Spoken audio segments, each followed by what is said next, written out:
I would say if not for the RTX 3090 What happened? GPU prices are falling. Is what I would say if not for the RTX 3090 Ti. Nvidia's latest and Oh, fuck off. look at this thing. It is massive. Just look at the cooler. It's like 3 slots, maybe 3.5, and I think there's like 8 separate heat pipes here. It's bound to be the most powerful consumer card ever.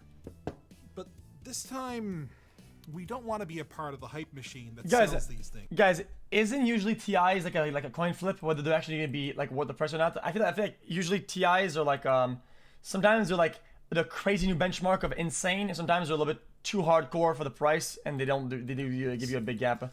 I think they're kind of coin flips sometimes. But first, let me tell you about our sponsor, Smart Deploy. Smart Deploy provides I bought it. It's the only GPU we really need to. The RTX 3090, which is quite close in specification to the new big boy here. So close, in fact, that I had to triple check my notes.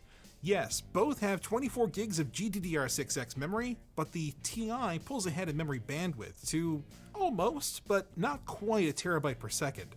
It also boasts an extra 2.4% more GPU cores that are thankfully clocked 10 to 12% higher, and draws a staggering 29% higher total graphics power at 450 watts.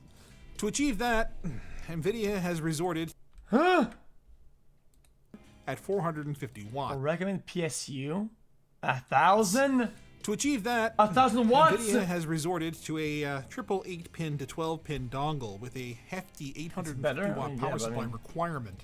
They recommend a kilowatt. I was hoping our GPU test bench can handle that kind of load. It's not a lot. In F1 2021, we're looking at a roughly... Back in the days, you would buy a computer. Okay. And your PSU would be 650 or 750.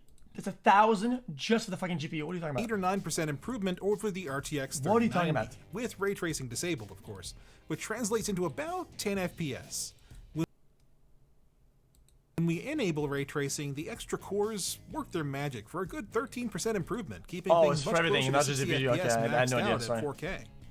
Far Cry 6 sees a slightly less impressive result at around 5 or 6% with ray tracing disabled, and just a little bit more with ray tracing turned on.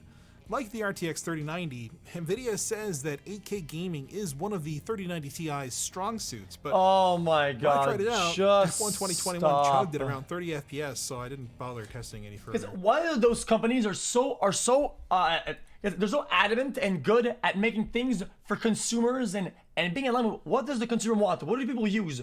What do people every day do with their daily lives? And then they go 8K. Nobody does 8K. Maybe productivity will show us a better example of how There's barely anybody who are dumb enough to do 4K, okay? Nobody gives a fuck about 4K, 8K, 16K. Dude, kill my asshole. Nobody cares about this shit. 3090 Ti I don't understand. Blender doesn't seem to think so. We're looking at a few seconds at most. They will eventually. It's why I'm saying it. Make things that are consumer friendly. People don't consume 4K. They just don't. Stop saying that it's. But dude, they might. Yeah, you know what people might do? Stream on YouTube. What do people do now? Nobody does that shit. Why? It's garbage. Depending on what renderer you're using. V-Ray gives the 3090 Ti a slight lead too, although the RTX result is over 100 points more, so hooray, a whole 4% lead. Octane Renderer gave us a similar kind of situation to these as well. It's whatever. Moving on to power, we ran 5 laps of F1 2021 as a... Let's run a poll in chat. Let's run a poll in chat. Ready? Watch this. I'm gonna pull this shit. Okay? Guys, isn't it like 1080, 140, 1440p, and 4K? Is this what people normally use? 1080? You know, I'm gonna give you... guys, poll. Watch this. What do you use? If you have a normal computer, okay, and it says 1920 by 1080, you're using 1080p, okay? Look. What do you use? Okay. Do you use 1080p? Do you use 1440p? Do you use 4K? Other. Other. I mean, you don't use other, but whatever. Just answer the question, please. Alright, chat. I'm pulling it up. Come on, chat. Stop being lazy. Go to your poll and you go click it. Go to the poll. Go to the poll and click the poll and answer the poll. I'm pretty sure that most users that they're saying 4K are trolling. Guys. Other is trolling. At least 3/4 of other is trolling. Which means you can assume that 3/4 of 4K are trolling also. I think only about 201 chat users use 4K.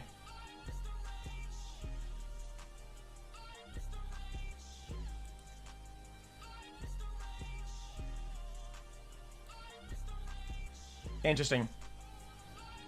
7%. Without the trolls, I would say about 3% use 4K.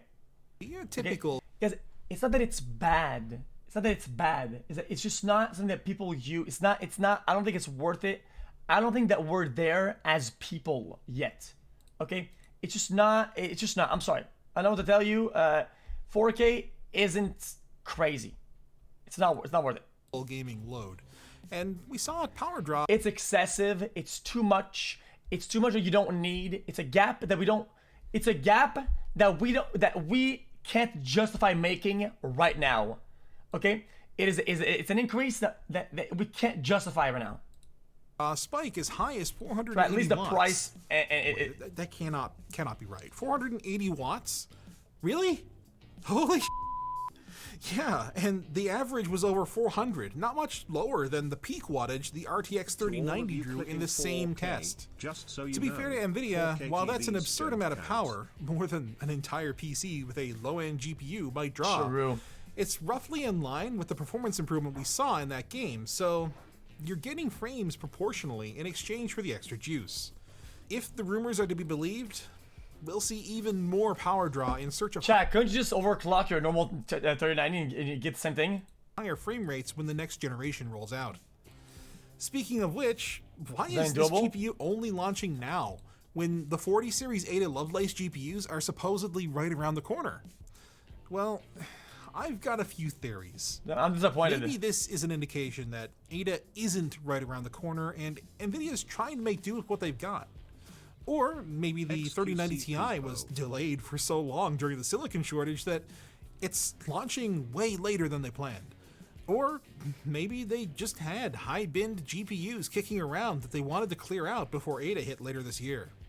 Our Screwdriver and Backpack are hitting later this year too. Sign up at ltdstore.com to be the first to know when they're ready. How am I out of touch? The GPU clear-out angle is a very likely one, IMO. Nvidia's existing A40, a data center GPU, shares most of its spec Okay, dude, this is a joke. with the 3090 Ti, albeit with a significantly lower board power and more but slower memory. Sure enough, the Nvidia control panel even has an ECC memory support toggle like you might find on one of those cards. While I don't have a problem with this in principle, excuse me, sir, this is kind of boring. I don't give a shit. This is boring. I'm looking at tech, dumb fucker. $1,000 US MSRP. The EVGA one we tested costs $2,200. You're looking at a 25% premium or more over a GPU that is already priced like a Titan and already is not proportionally faster than the next card down the stack for the money. Nvidia wants us to compare against the Titan RTX, a card that already wasn't worth the price when it launched, and which didn't even live up to the Titan name with its crippled FP64 performance. Who is going to buy That this? card, like this one, has more in common with the Titan XP, a card that also had crippled FP64 performance and launched at $1,200 US, $300 less than the RTX 3090. No, not me. Want me to tell you why? I'll tell you why I'm not buying this, okay? Guys, over the years, okay, I'll tell you the biggest secrets of streaming. Okay, ready? Okay, you can choose to stream from two PCs, one CPU, okay, on CPU with two PCs, or on GPU with one PC, but the quality is gonna be a little bit less. Okay, I stream one PC GPU, and I've always had a little bit of problems here and there because I'm lazy and I want to get only one PC. But with a 3090, okay, I've had the best results ever. We haven't been lagging in any games. Frame rates have not been dropping in any games. It's been insane that I can stream games and at good quality without lag on any games and with one PC.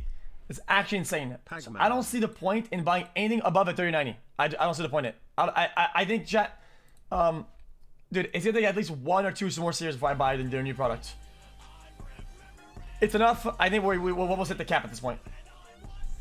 We almost hit the cap at this point. No kidding. RTX has a thankfully unpopulated second ATX 3.0 power connector, which would theoretically give this thing access to over 1,200 watts. XQCOw. How much rolling? Now that we hit the cap,